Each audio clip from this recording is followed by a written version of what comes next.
I was doing some research, and nearly 1 in 3 American adults has prediabetes. Most of those people don't even have any idea. That's a lot of people. So today, Dr. Saunders is going to explain what prediabetes actually is, why standard blood tests often miss it, and most importantly, what you can do right now to stop it in its tracks. So stay with us. This could really be a game changer for you.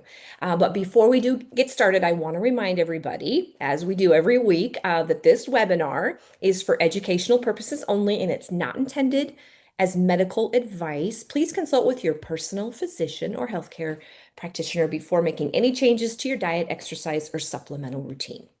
All right, so we asked you all to respond in the chat if you or if somebody you love has ever been told that your sugar's a little bit too high or you're borderline diabetic.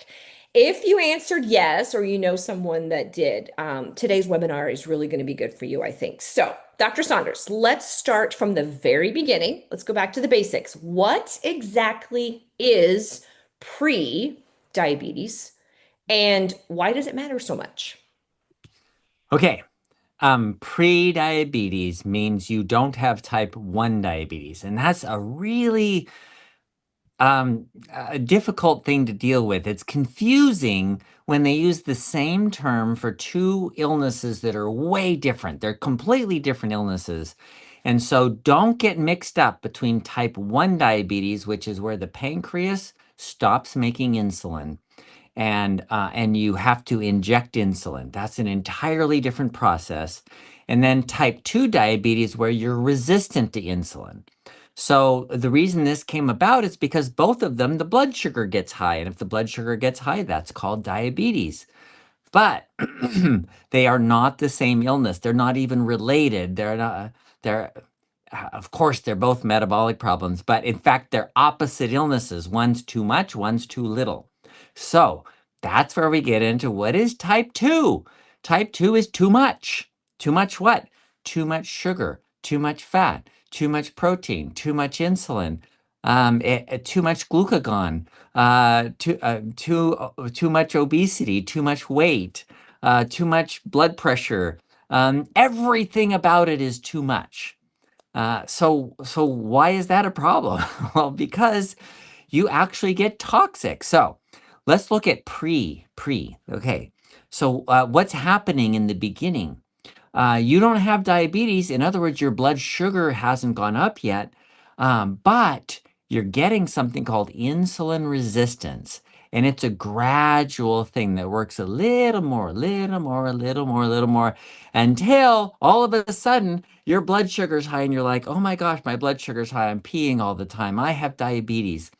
And but that was building up over 5, 10, 20 years. Sometimes it builds up. So what's going on in this pre-stage? Okay, this is actually really simple the concept is really simple. You have a cell, and this cell needs glucose. It needs energy, and it gets energy from glucose. So there's blood all around the cell, and the blood has sugar in it, glucose, and that cell goes, "Oh, I need that." So it makes a a receptor called an insulin receptor, and it puts it out on the membrane of the cell. That insulin receptor sitting right there, and you eat something, and the insulin goes up, and your sugar goes up, glucose in your blood goes up, and the insulin goes up. I'm going to bind onto that. Insulin binds onto that, and the glucose goes right in. If you don't have any insulin, glucose can't go in. That's type 1. Remember, that's the bad thing. Well, you need insulin. That's why you need insulin. But people with type 2, they have a whole bunch of these insulin receptors all over their cells, and they've got a lot of insulin. So they're just pumping sugar into their cells. Well, the cell fills up and fills up and fills up and fills up and fills up. And so this is a gradual process of that cell filling up and filling up and filling up with sugar. And once it gets too full, it stops making insulin receptors. So it's like stop, bump, bump, bump, bump, bump, bump, bump, no more insulin receptor. So you eat, you make insulin. The insulin's looking around and it doesn't have any receptors. So the insulin goes higher. and the blood sugar goes higher, and then the insulin goes higher, and then the blood sugar goes higher. And now you have diabetes. Why? Because that cell is completely full of glucose and it can't take in any more. So it doesn't make any receptors. So you have insulin resistance. Insulin resistance means your insulin's going up because the cells are resisting insulin. They're not making receptors for it. That's the pre-diabetes, where you're first getting these the cells that are filling up. They don't all fill up at once. You have 100 trillion cells ish in your body, and that's a lot of cells. And some of them are bringing glucose in, and some of them are not. And so at first it's like, well, your blood sugar goes up and then it goes down again, and that's okay. And then it goes up a little higher and then it goes down again, and then it goes up and doesn't come down. That's when you have diabetes. So that's where it becomes a problem. So that's pre-diabetes. So it's not just that you're a little high, there are actually metabolic changes that are happening. So is there a spectrum from like healthy blood sugar all the way to type 2 then? Oh yeah. Yeah, yeah. There's you eat and it barely goes up at all, but your insulin's going up. And that's the key to pre-diabetes is your blood sugar can be perfectly normal, but your insulin, it's requiring more insulin to get your blood sugar down to normal. And then you need more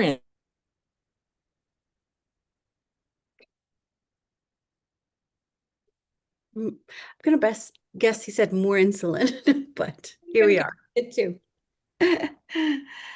Um, Hmm. He was uh, having a little trouble earlier. What were you going to say, I Cheryl? was gonna say, well, Joe Barton's in the house. I was gonna show Joe. Yeah, Joe. Uh-oh, Joe's frozen, just like Dr. Saunders. me. Oh, Okay. there he is. Ev- You were Everybody's frozen. frozen but me. That's He's what it back. looked like. Okay, so the insulin, the blood sugar goes up, so insulin goes up, but then the blood sugar comes back down again. And then the next time blood sugar goes up a little more and the insulin goes up. As the cells are filling up, more and more cells are filling up, then you need more and more insulin to find those receptors on the cells that still have some. Mhm. So, how do people know? Like, what are the symptoms? Like, what should you be watching out for? If this is happening over, you said how many years it could be? Like 5, 10, 20 years? Yeah, yeah, Okay, so what long do you period of watch time. for? How do you know?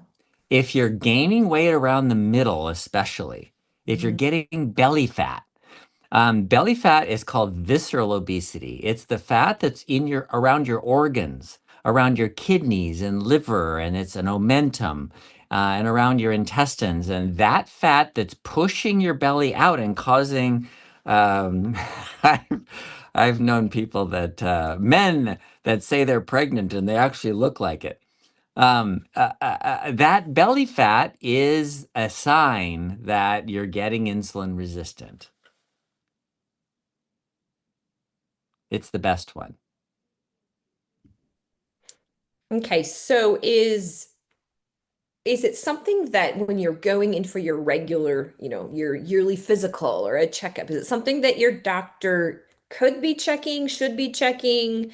Is there a way to, I don't know, how would they check? Is there a way to catch it other than belly fat?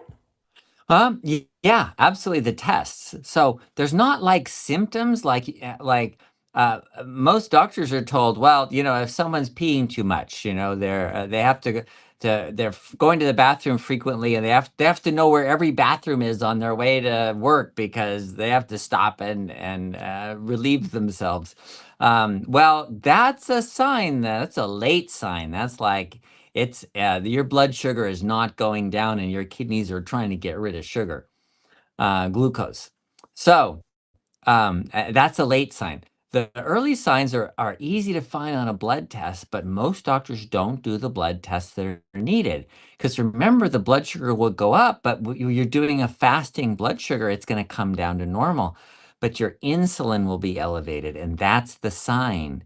And most doctors don't do that test. So, what you ask for when you go into your doctor, you ask for, I want the regular test. They'll do a metabolic panel that contains glucose and then a hemoglobin A1C that looks at your average glucose over 3 months. but also ask for insulin level and C-peptide. The insulin is what that immediate, and it's going up and down constantly. In 10 minutes, it's going to be different. So, but insulin is helpful. And then C-peptide is more of an average. That's what the pancreas is putting out. Even people with type 1 diabetes should get C-peptide because that tells you if their pancreas is making insulin. That's all very interesting. Okay, so I want to know about food. If someone finds out they're prediabetes or suspects it, what changes should they make automatically to their diet? What should they stop eating? Sugar. Just stop eating sugar. Yeah, What, just, what? what kinds of sugar? Okay. Okay. Sweet things is the best thing. Just get sweet things out of your diet completely. So if you're drinking diet drinks, Coke, those kinds of things, people that drink diet drinks get more insulin resistance than people that drink sugar drinks. So get the sugar out, get the diet out, especially in drinks, any kind of drinks, even the healthy. Oh, my electrolyte drink is really good for me. Yeah, but it's got a ton of sugar or artificial sweeteners in it. Get rid of that too. And then the other thing is you got to be careful of fruit. People say, well, I only eat a natural diet. And remember, we did a story. If you look back on our previous webinar, we talked about a bear and how a bear gains over 100 pounds of fat in one summer. That's like 3 months, 100 pounds of fat. How does it do that? Eating perfectly natural berries. So your perfectly natural berries can still be a problem. And the bear gets pre-diabetes, insulin resistance, visceral obesity, all of those issues are happening with a very natural diet. So just because it's natural doesn't mean it's good for you specifically. So if you are getting pre-diabetes or you just say, gosh, I've got all this belly fat, I want to lose it, then get off all the sugar and all the sweeteners and including, those wonderful grapes and those blueberries that are so good for you and strawberries and, that I'm not saying they're not good for you. They are, but in their right time. Now, what about grains? They're not necessarily sweet, but should those be avoided? So grains have glucose, and if you are getting, if your blood sugar is going up, then your cells are pretty full of glucose. And so anything that has glucose, so potatoes, grains, cereals, bread, all that stuff should be avoided as well. All right. And let's You, talk a little. Oh, go ahead. for that, we have just an excellent program and that we've written out called the Diabetes Solution Kit. Um, and you go in there and you go in through each chapter, and the first chapters are we didn't just say boom, here's a program. It's like how do we individualize this? And so you go through and you start off with what is your why, and you go through each chapter and go through it and do it as it says, and measure your ketones with the keto sticks and see where you are. And that means you're burning fat, and that's really good for you. Absolutely. I've worked myself through the diabetes solution kit once, and it is not easy to do, Um, but it is clear to follow. yeah, It yeah. is laid out very well. We'll make sure we drop the link to the diabetes solution kit in the chat, along with the discount code that you can save 25% on that with. So let's talk a little bit about exercise. What role does physical activity play in maybe halting this pre-diabetes, and then talk specifically to some of our older viewers who might have joint issues or limited mobility. What do you want to say to them about movement and what they could do? Okay, thank you. So this is really good. Think about what we just talked about pre-diabetes, right?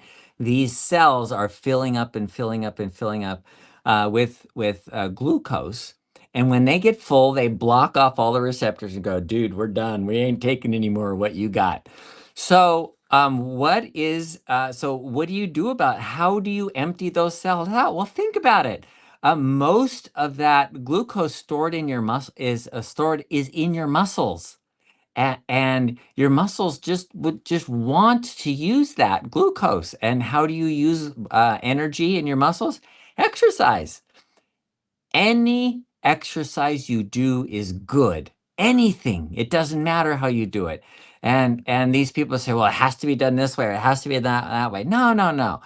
I send a lot of people to physical therapists. I think of all of the professions, physical therapy is probably the most useful. I have had so much good results from that. And why? Well, because if you have things like arthritis, if you've had joint replacements, if you have heart disease, if you have issues with your ability to exercise, the physical therapist can help you with that and go, okay, because you have this issue, you've had a broken spine. I had somebody recently that had a vertebrae, crushed vertebrae. Okay, so go to the physical therapist. The physical therapist says, okay, you can do this and this and this, and these are going to be the best exercises for you, and this is how you're going to work out. And gave her a program, and she's doing great. So that can be really helpful.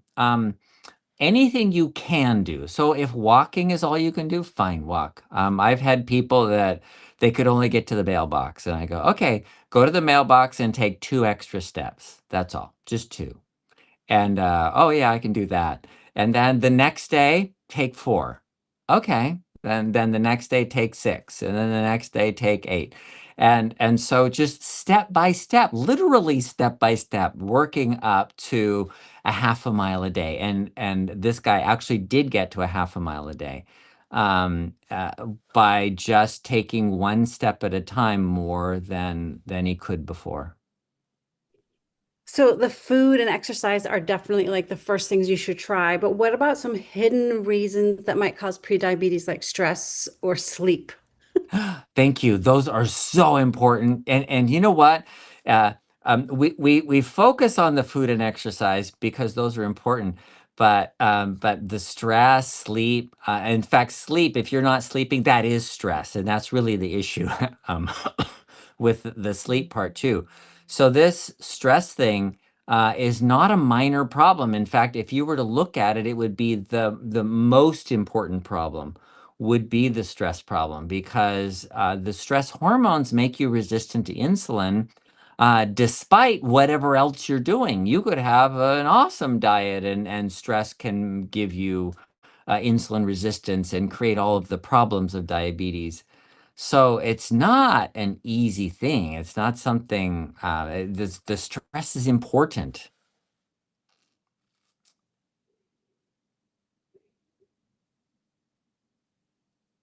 Am I Sorry about frozen? that. Nope, I muted myself there. All Okay. right. So let's talk about, we're talking a lot about the pre. Obviously, we don't ever want to get to that final step where you actually are, type 2. So can you actually reverse this pre? Can you stop it? Can you reverse it? And is that permanent or is it an ongoing struggle? Okay. So that is a great question. Think about it this way. Um, there is no end. I mean, there's a perfect place to be where you have a normal metabolism where you can burn glucose and then you can burn fat when you don't eat, and then you eat, you burn glucose, and then you don't eat, you burn fat, and that's just immediately switches from one to the other, and you have a metabolism that can use is. Diverse that could use all different forms of energy, right? Whereas when you have high glucose and your cells are full of glucose, you're kind of stuck with just the glucose metabolism, which is part of why all these problems happen with inflammation and fatigue. And you go, how can I be fatigued? I got all this extra energy. Well, it's because you can't use it. So you have to be able to have a metabolism that is diverse, that can use all the different forms of energy. So you start off there, and then you get to diabetes, where you have so much insulin resistance that your insulin level is high. Insulin says you cannot use fat for energy, so it blocks you from using fat for energy. So all you do is store fat because you can't use it. And that's when all of the problems happen with the neuropathy, the brain problems, Alzheimer's, the kidney disease, heart disease, all those things are happening with this diabetes. So here you are on a scale. No matter where you are on the scale, I've had people with severe diabetes, insulin resistance, like insulin is normally about 5, 3, 4, 5, 6, 7, somewhere in there on a fasting specimen. People with diabetes are often over 10, up to 20, 25 occasionally. I've had someone in the hundreds. Like that's severe type 2 diabetes, come down to normal, normal, normal, normal. So there is no point at which you cannot reverse this completely and have a normal metabolism. Now you have to keep in mind the fact that you got diabetes in the first place is an indicator that you have that propensity. So you're going to have to deal with that for the rest of your life, but you can still have a normal metabolism and function normally and not have any of the complications of diabetes. So yes, it's reversible, 100%. Reversible, but you need to be careful. Yeah. Okay. Well, I figured it's probably time to get into some of these questions, some of these chats, some really good questions coming up. I'm excited for Dr. Saunders to answer them. Here's an interesting one. How familiar are you with high frequency healing and various devices used to bring about regeneration and rapid healing? Okay. Frequency healing is there's a variety of ways of doing it. It's been around for a long time, from the Rife machines that were around from the 1930s. This idea of frequency healing has been there. Um, if it's done in the right way, in the right person, it's useful. And so you really need somebody who knows what they're doing with it. It's not something that just anybody can do. And so you can get all kinds of frequency healing things, machines, and I've had people spend thousands of dollars buying the machines and going, "What? It's not doing anything." And well, I don't know enough to know what frequencies are used for what. So it's not something that I can help people with, but I do refer them to people who know those things. All right, thank you for that. Kind of different question. Joe, do you want to ask one about blood sugar or insulin? Yes, I have one here from Terry. Terry says, what if you don't eat and drink with sugars, but your numbers are still high? Almost everything we buy in the grocery store has sugar. And the foods that don't are either extremely expensive or it's an extremely boring meal. I hear you, Terry. What is a person to do, especially if you are losing weight and you need to gain? Okay. If you're losing weight, then there's a different kind of a problem, and it's still a metabolic problem. But at this point, you would want to get the diabetes solution kit, start that process, but go to your doctor and get those tests done, the insulin, C-peptide, along with the glucose and hemoglobin A1C. Those insulin numbers, insulin and C-peptide, will tell you how your pancreas is functioning. Because if you're losing weight, it may be that you're deficient in insulin, in which case you might need to supplement insulin. So this is something that's kind of important. If you're in this process and your blood sugar's high and you're losing weight, you got to look at why. Find out why, because that's important. All right, here's where it's starting to get interesting. I just It wasn't interesting before? Well, this is a new question we haven't seen before. Depending on glucose levels prior to taking insulin shot, I adjusted insulin. I consulted ChatGPT. This is where it gets interesting. So I trust ChatGPT more than I trust the endocrinologist. I never took 12 units she suggested. Even with 4 insulins, I was getting hypoglycemic. Please let me have your opinion. Okay. My opinion on ChatGPT. Okay. Actually, the advantage of ChatGPT and any of the AIs out there is you can put your numbers in and you can say, this is what's happening, this is what I'm getting. And the ChatGPT can use your numbers to give you something that's individualized for you specifically. So, you know what? I don't have a problem with that. And the endocrinologists don't have time to go through your individual numbers every single time something happens.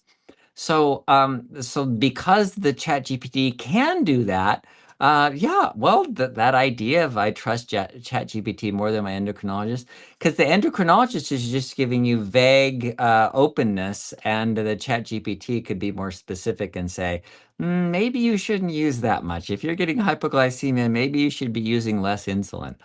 And that, so yeah, that's a thing. I use AI. I don't use ChatGPT. I use Ultra AI.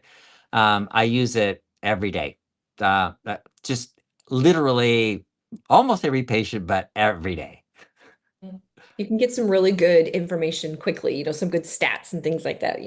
Yeah, and that's it. You got to be careful. It's Mhm. not just that everything ChatGPT or the AI says is true. It's not that it's true. It's that it can give you ideas, and so you pick the no, not that, not oh yeah, hey, that's a good idea, and you have to analyze it. You have to come up with your own judgment of it, but it can be really helpful in giving you a list of ideas. Absolutely. Absolutely. All right. So Sib says Mm. 2 weeks ago at my annual physical, I asked my PCP if my A1C test could be expedited as I was going on a cruise that week and wanted to have some desserts. Oh, that's a good part about the cruise. It was expedited and the results were in my favor. I worked all year to improve my numbers. My question is if I had all these desserts and then took the test after the 7-day cruise, would that have escalated my numbers after having all the desserts? Would it show up that quickly after having them? What's the time frame to actually see the results of eating more sugar? Okay, hemoglobin A1C is taking hemoglobin, and that is the iron heme portion that's inside. It's the red part of your red blood cells. And it takes that molecule. It's a huge protein molecule. It takes it out, and it takes all of it out, and per gram of hemoglobin, you have a certain amount of glucose attached to it. And the higher your glucose is in your sugar, the more glucose attaches to that molecule of hemoglobin. So when they take it out and they say, you have, this much glucose per gram of hemoglobin, um, it's a gradual thing. And hemoglobin lasts in your blood for about 3 months. So, if you look at this and you say, okay, so I'm going to eat a bunch of sweets and my blood sugar is going to go up. And so I'm going to attach more glucose to those hemoglobins, but I still have some of the ones from before. So that 3 month average is going to just average up a little bit. That's all. The average is just going to go up a little. And yeah, it'll show up a little bit higher. All right. Here's an anonymous question. Because of my high glucose level, I get yeast infection in my private parts. I don't take any medication for it, so needless to say, I'm pretty miserable. Is there anything I can take that is natural other than making sure I don't eat more than 20 grams of carbs a day? Is this a common side effect with blood glucose problems? Yes, yes. People with the blood glucose being high, all of your secretions are going to have more sugar in it, and yeast just love it. They just love having that. So, yes, there are some natural things you can do. There's over-the-counter yeast creams now that you can get. And that may work temporarily because it could come back again. So something a little more permanent that you may not think of is taking a probiotic. Lactobacillus is an organism that will prevent yeast from growing. And so taking a high dose lactobacillus with lactobacillus and bifidobacterium, that kind of a probiotic can be very useful and can prevent that from becoming a chronic problem. In the sense of if your blood sugars are running high all the time and you use a yeast cream and it goes away, but then it comes back, and then it goes away, and then it comes back, and then it goes away because how do you stop that from becoming a chronic problem? A probiotic is a reasonable thing to do, but just so that you know, getting your blood sugar under control is a great way to prevent that from happening. So do the diabetes solution kit. It can reverse that process. You're not going to grow yeast when you're in ketosis because the yeast don't live on ketones at all. So that's actually a good thing. Okay. And I know Cheryl dropped, I do believe, the link for the digital version of the diabetes solution kit. And I also put the print version if you're somebody who prefers to like turn pages and write on things and all that.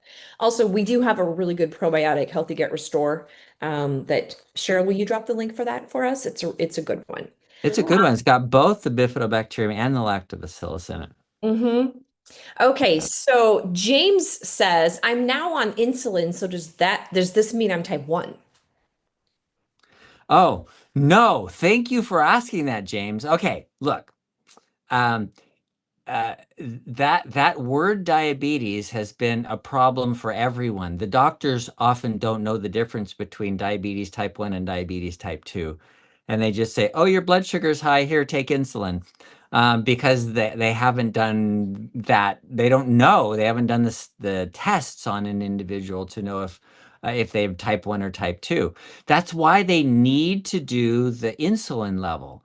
So if you do insulin and C-peptide level, then you're going to get an idea of how much insulin the pancreas is putting out. So, James, if you do an insulin C-peptide level and your insulin level is 50, insulin would be the worst thing you could do. That would be a terrible thing to do. Because that'll just make you more insulin resistant. So the test to do is at insulin, and you have to do the C-peptide because you're taking insulin. And if you just measure the insulin, then that's all you know is the insulin. But you need to do both of them to see how much insulin you're having in your blood, and then the C-peptide tells you how much your pancreas is actually making. So that tells you if your pancreas is working. So if your insulin's really high, you may not have type 2 at all. In fact, you may need to get off insulin if that's the case. All right, I put that link for Healthy Gut in the chat. We have another product question, Nervala. Now, Nervala is usually used for a neuropathy, but this question is, does Nervala have any positive effects on blood vessels in the brain to fix memory issues? That is a great question. Somebody else asked me that recently. And the answer is yes, if that's the problem. So when somebody has memory issues, if you have a problem with blood flow, and if it's microvascular, so we see that all the time. I order MRIs on people for other reasons. And the radiologist says, oh, by the way, she also has microvascular changes, small infarcts. Infarcts means you're not getting any blood, and the brain has died. The brain cells have died in that area. They're dead. Why? Because it didn't get any blood. But they're little teeny microvascular changes in the brain. And so the radiologist says, yeah, that's normal for age. It's not normal. Don't think of that as normal. That's dead brain. It's not good for you. And you could lose your memory and you could get all of the problems associated with that. So you don't want that. And so the question is not a simple question.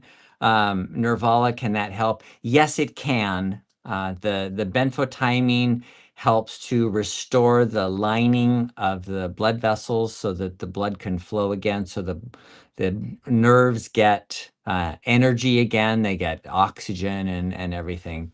So it can be helpful. Uh, the other thing to do is to look at why it's there. Is this from because you're making a lot of clots? There's one other thing that besides Nervala I use on anybody that has this is fish oil, omega-3. So we also have a really good omega-3 oil. So I put people on both of those, and I've had some good results. At least they don't get worse. Tell us a little bit about the omega, clarify on that, because I know I've had some really interesting discussion with some of my family members. They're like, "Oh yeah, I'm taking omegas. Yeah. Why do you say omega-3?" Okay. So this is important. This is really important because in Home Cures at Work, I wrote an article on omega oils. And if you want to refer the specifics of it, go to that article, and Cheryl can give you the link for that. But essentially what it comes down to is omega-6 is an essential fatty acid, EFA, and you need that omega oil or you won't live, right? You have to have it. So when you go and get an omega oil supplement, sometimes it'll have like omega-3, 6, and 9 because those are the omega oils, right? The problem with that is that omega-6 is found everywhere, and most people, Americans, have 10 times more omega-6 than omega-3. They need balance. And that's the problem. Omega-6 causes inflammation. It causes damage to the lining of the arteries. Omega-3 can stop all of that from happening, but you've got 10 times more omega-6, so now you can't do that. So taking the omega-3 can bring that back, and also decreasing omega-6 by avoiding all the vegetable oils and seed oils and nut oils that are all over the place, and corn oil. So many When bad. I put the omega link in the chat and also the Home Cures at Work article, the Chef's Kiss article from Dr. Saunders. Take a look. All right, Cheryl, do you have another question queued up? Are you ready for me? I've got one if you don't. Go ahead. All right, so this is a follow-up. This person says, I trust my knowledge in molecular biology. I do extensive literature search before taking any drug. What is the acceptable number glucose level 2 hours after a meal? Acceptable glucose level 2 hours after a meal. Okay, well, 2 hours after a meal, it should be 110-ish is acceptable. So it can go up to 120 an hour after a meal. Um, uh, yeah. Ideally, it should stay under 110. All right. Randy asks from Defiance, Ohio. Hello. I saw online a fake website about a 1.5-inch parasite that supposedly attaches itself to your pancreas. I never heard of that. Is it true? It can be true. It's so excessively, exceedingly rare that it's not a concern. It's not something that the idea. People take a small truth and they blow it out of proportion and say, "Well, everybody has this." And that's not the way the universe works. Everybody does not have the same thing. And you know what? It is so much more common for people to have insulin resistance because their pancreas is putting out way too much insulin. Their cells are filled up with glucose because they've been eating too much and they're toxic on sugar. So the people want to take you away from the fact that you're toxic and put it on, oh, it's that parasite, or it's that toxin that you got, or it's that mold that's in your. No, don't look outside of the reality. The reality is, look, if you have type 2, you're toxic. And what you're toxic on is sugar. So how do you get off the sugar? Get the diabetes solution kit. It's great. There you go. You got to put that work in, right? All right. Gary had a question, a follow-up on oil. Oh, and I was also going to say we've had some really good suggestions in the chat about things if you have the diabetes solution kit, additions you would like made, or maybe if you don't have it, things you would like to see in it. So keep those coming. They've been great. Okay. So Gary, we need to double check all of our information about oils in the diabetes solution kit and really make sure we're listing these out because we do get a lot of questions about oil. He wants to know, how does coconut oil fit in relative like to olive oil? So tell us a little bit about coconut and olive oil. Good, bad, or meh? Okay, coconut oil actually is a great oil. It's mostly saturated fat. And the saturated fats, some of them are important, but it doesn't have any omega oils, so it doesn't have essential fatty acids, really tiny amounts.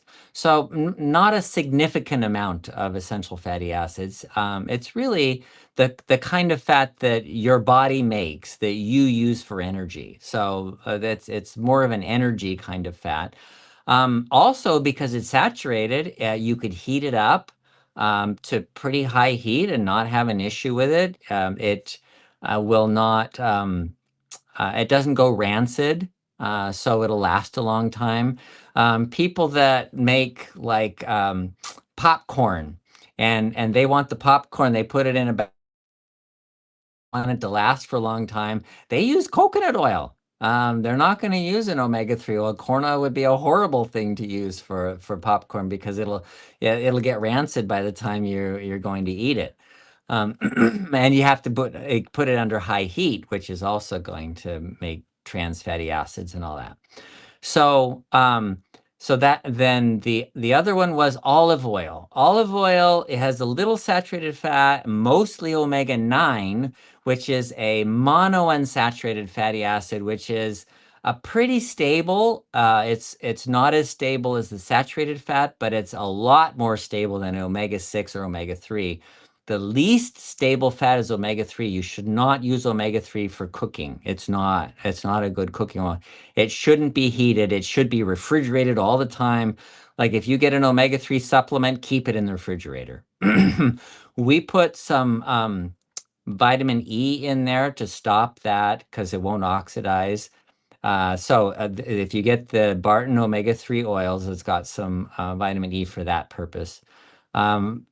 Also, cod liver oil has really high vitamin A levels, and it doesn't oxidize very easily. But some fish oils, they extract out, they distill it, and so it's concentrated omega-3, and so those should be kept in the refrigerator. So the olive oil can be used for cooking, low heat. It's okay. It's really good. Coconut oil, you can use higher heat, use for cooking. The olive oil will give you omega-9 and a little bit of omega-6 and omega-3, but again, not very much.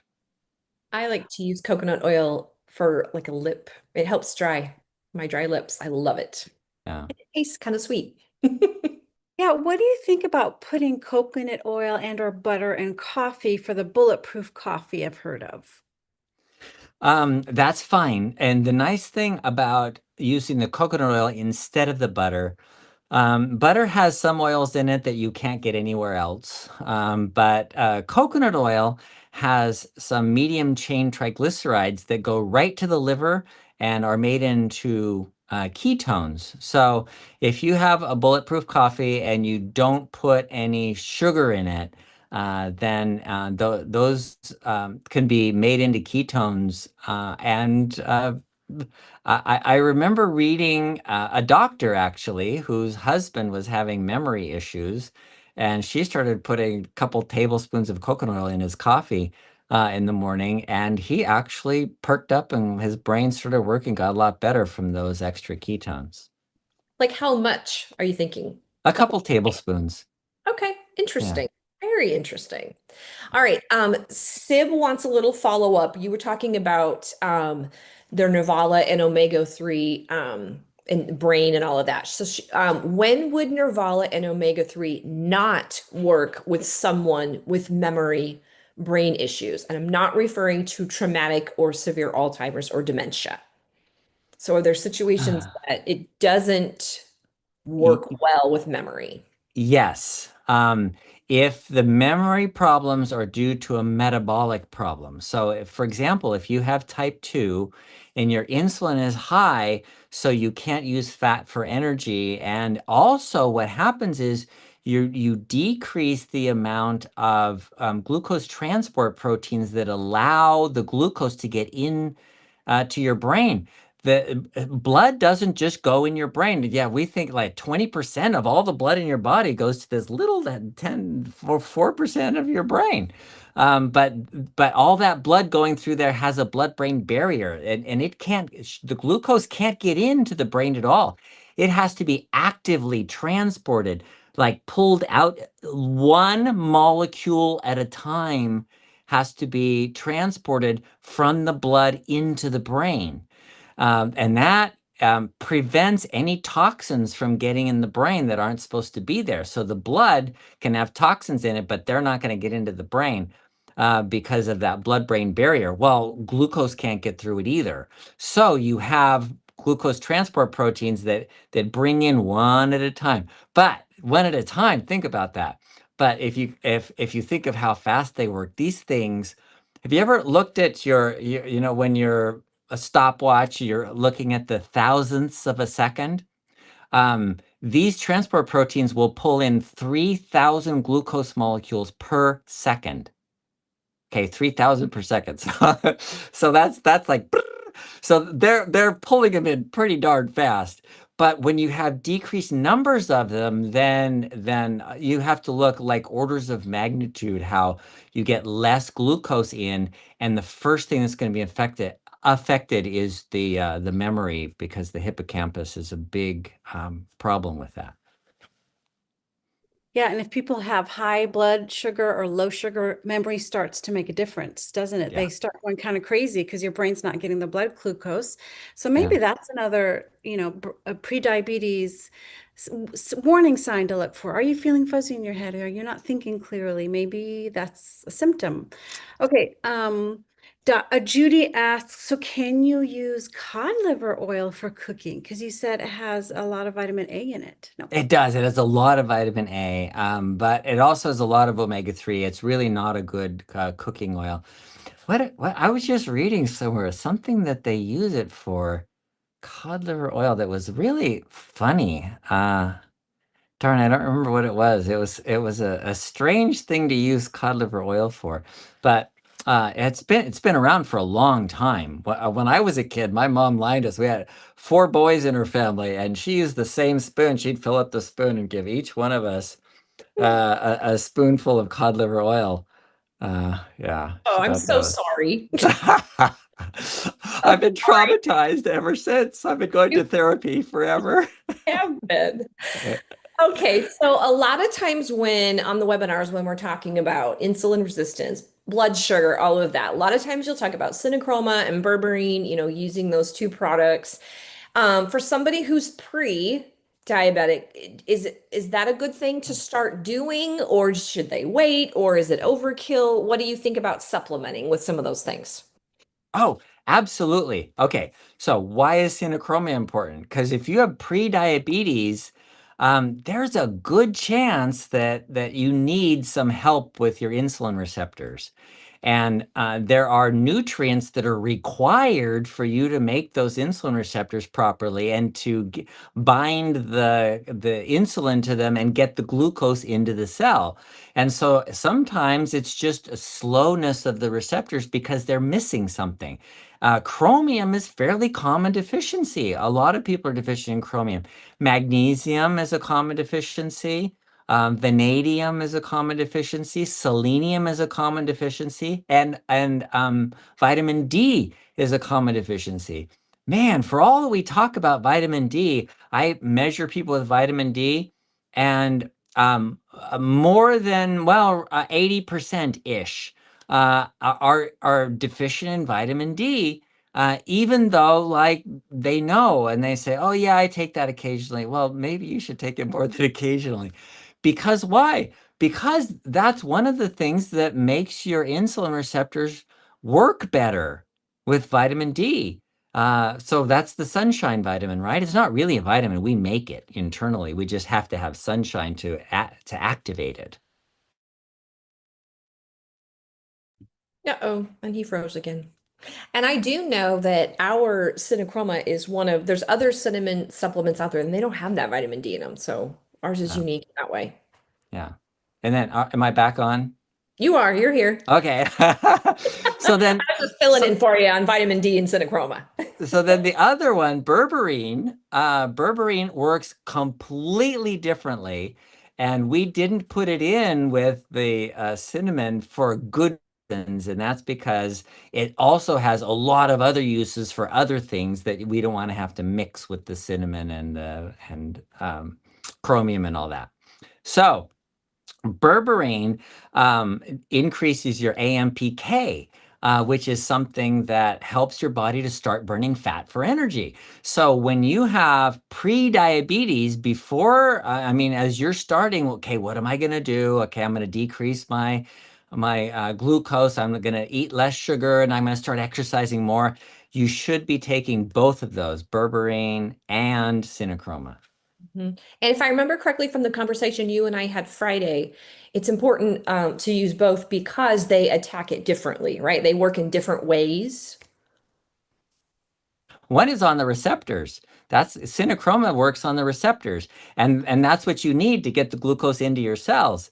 The berberine works on AMPK, which is to help you start burning fat, and that's what you want to do too. So you got to have both. Okay. Cheryl, you got a good final question for us?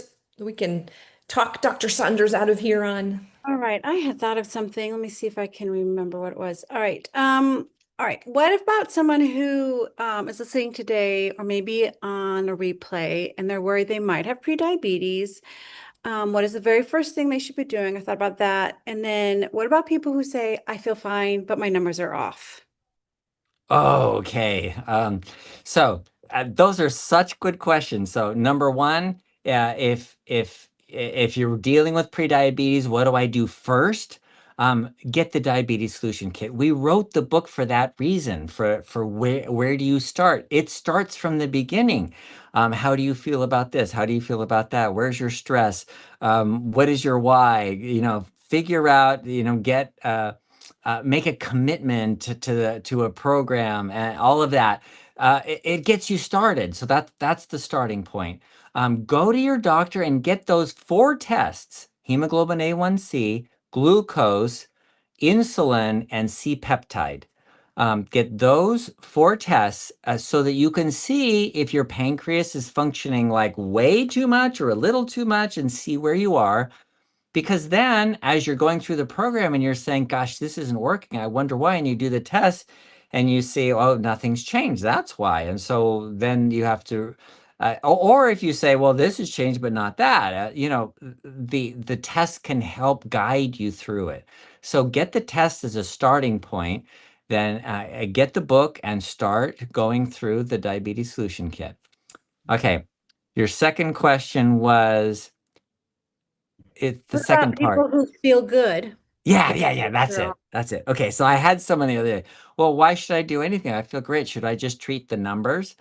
And I'm like, well, you don't have to treat the numbers, right? Because you're doing great and you're just a little high. Your blood sugar's fine. Blood sugar's normal. A little high. C-peptide was over 2. So I said, yeah, you have a little insulin resistance. Is that a problem? Well, it could become a problem. So if you wait till it's a problem, then reversing it's a lot harder than if you deal with it now. So I would say, in this kind of a case with metabolism, I would start the diabetes solution kit and deal with it now. Like, you got the tests, do it. And that's what I told him. I said, you're better off nipping this one in the bud. Definitely. I agree 100%. All right. Thank you, Dr. Okay. Saunders. You're As usual, welcome. it's been wonderful. Have a I love great you guys. day. Love Bye. you too. All right. So I know that Cheryl and I have been dropping links in the chat nonstop today. There's a whole bunch. Cheryl, do you want to put that article that he referenced? You want to drop that down in the chat again? Because at least, I oh, will. good. Excellent. And then what else did you have here, Cheryl? And then I have one to drop. So I would put berberine, I put healthy gut, and Nervala. One question, I think I'm going to just say this, Brenda, you asked whether or not if Nervala would be good for diabetic neuropathy. No, Eagle Eye would be good for neuropathy. And I said Nervala. You said for retina neuropathy. I don't know the answer to that. So email us and I will get you that answer. Obviously, Dr. Saunders had to go. If you guys have any other questions that you can't wait until next week, go to the Facebook page and put them on the Facebook page. Jody, you want to talk about your wonderful webinar page? Absolutely, absolutely. The Facebook page, I'll drop the link for that here. Let me grab it. It's facebook.com/group/Barton webinar. Yeah, and if you tag me on a comment with a question, I will make sure that it gets added to the top of the list next week. So you don't have to worry about missing it. So I will put that out there in a second. Let's see. I just put the replay link that goes to our YouTube channel. Lots of times people want to rewatch or share. So you can do that out on the YouTube channel and you can search out there for, oh my goodness, all kinds of topics. We have so many webinars out there on heart health and blood sugar, cancer, lots and lots of different topics we have out there for you to rewatch. So definitely do that. And Joe has an idea. What you got camera, for it's us, like, Joe? love it.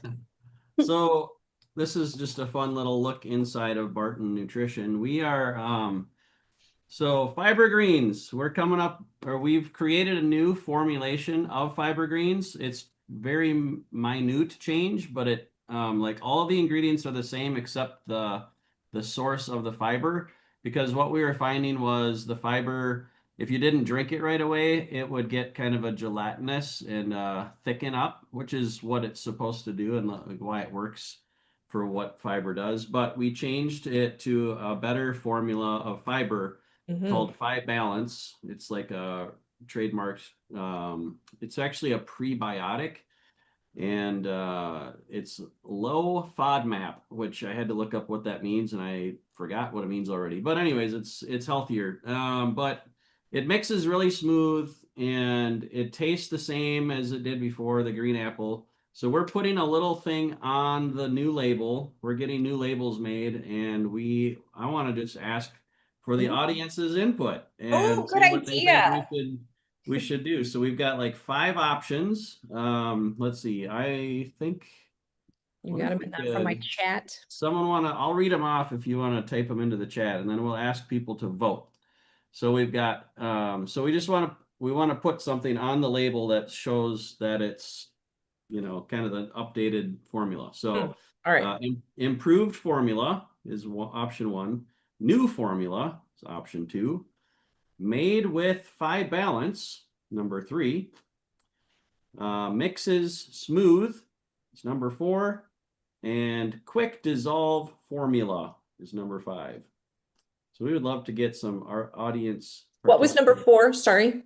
Number 4 was mixes smooth. It does mix smooth. Yeah, and then the And last 5. one is quick dissolve formula. Aha. Which So, one would you guys vote for? Yeah, so type in the chat which one you would choose for us to put on the label, knowing That would be helpful because we are literally creating labels as we speak. I have an email in my inbox waiting You can tell about that. people when you get fiber greens, I helped them make this decision. It was me. Yes, yes, Yes. yes. Absolutely. All right, what are we getting here? So someone said put low food FODMAP. I think it's FODMAP, is that's the correct way to say it, reduces certain kinds of carbohydrates that are hard for people to Mm. digest. So it's part of an elimination diet that often Yeah. accompanies people with food triggers. Okay. Yes. Ooh, we've got some, let's see, got a couple quick dissolve. I like the idea of putting the low food map on the label. Hadn't thought about Yeah. that. And a new and improved we got. All right. Interesting. All right, keep doing Keep it that. coming. We need like 20 more people A here. few We more. got 53 people Yeah. still on the call, so let's get Oh, more. Gary says improved formula with, so we could say improved formula with Phi Balance. Oh, yeah. Mm-hmm. Yeah. This is one of those things that it's like not a super important decision at all, but it's just like, we're having decision paralysis. That's exactly what it is. Like overthink it. It's like, oh, but this Yeah. means I know we can go off on all of the talent. Oh, I yes, think that's originally we put updated formula, and I just like that I, sounds like an accountant would come up with that, Yeah. which was probably mine. So yeah. Well, I hate to say it, Joe, but it was. But you know what? As soon as you saw it on the label, you knew, nope, yeah, not gonna work. Yeah. That's yeah, the way I am. I have to see the whole thing. yeah. Quick dissolve formula with new Phi Balance. All right. Yeah, I I like that. think Proof, if I would proof. have, yeah, I think I would have chosen quick dissolve formula myself. I like that. We don't have to like show that it's new necessarily. I think Mm-mm. we're gonna say that in our marketing when we share it with, Mm-hmm. people anyways. So And I do think that quick dissolving feature is very important to a lot of people. yeah, I grew up watching my grandma drink the Metamucil, and yeah, yeah. Oh, I yeah. want to know it dissolves quickly for I sure. was thinking a fun one would be better poops. That would get their attention Just Hey, have Joe, the poop symbol on there, emoji. for Sid sure. asks, what are you doing your skin lately with your skin? It looks so great. Do you have something to Oh, say about that? yes, I updated my video settings in Zoom to They have a really nice filter. Sorry, yeah, you Sid. want to see the real me, touch up my appearance. So there, that's less. So I don't know. I think I've been in the sun actually a little bit more. My wife and I went on a cruise 2 weeks ago. Then we were in Arizona for our soon-to-be daughter-in-law's graduation, and then Hmm. um, I can't remember. Yeah, just like the sun is coming out in South Dakota. So, Hmm. but thank you, appreciate the compliment.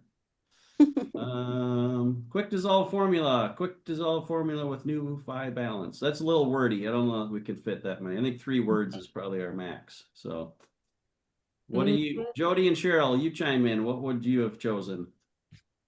I'm quick dissolve. Quick I dissolve? like made with five balance. That was me. Well, I didn't offer that suggestion, but like fiber made with the five balance. I just that to me, people are taking it because they want the fiber. So that Yeah. was I would And like that that. is a trademarked name, so it's also very official looking, which it needs to be because we Mhm. didn't just throw some, stuff in there. Right. Get Yep. the good stuff. Yeah. Okay. All Any right. last input? I think that's very helpful. It So is. Now we yeah. still, Joe, you have to make the final decision. So, Oh, I'm taking a screenshot okay, of all screenshot this. it. All All right. right. If you happen to be somebody you're still watching with us, and maybe you watched on the replay and you want to join these fascinating conversations live like we're having right now, just go to bartonwebinar.com, and that's where you can register to attend any future webinars. So it's a really quick registration link, literally takes like 15 seconds, name, email, boop. And then every week you will get an email from Zoom about an hour before the webinar starts. It's emailed to you with the link for you to click on, and you can join us and you can talk in the chat and ask your questions to Dr. Saunders live, which he, of course, is so happy to answer. So we'd love to have you join us live if you are rewatching on YouTube. And if you are not sure where to go on YouTube and you want to rewatch, any of you that are here, you want to share this with somebody, if you just go out to YouTube and Google search Barton webinars, Barton Publishing webinars, it'll bring you right up to our channel, and you just go to the live section and you will see all of our latest webinars that you can rewatch. So there's all that information for you. All right, did you get your screenshot, Joe? Got it. All right, we are good to go. All right, well, we Yeah. hope to see many of you back here with us again next week, and we will do this all over. And we probably will share with you the name we decided on. Yeah. Yeah. All right, thanks, Awesome job, everybody. Jody and Cheryl, and thanks everybody. Have a great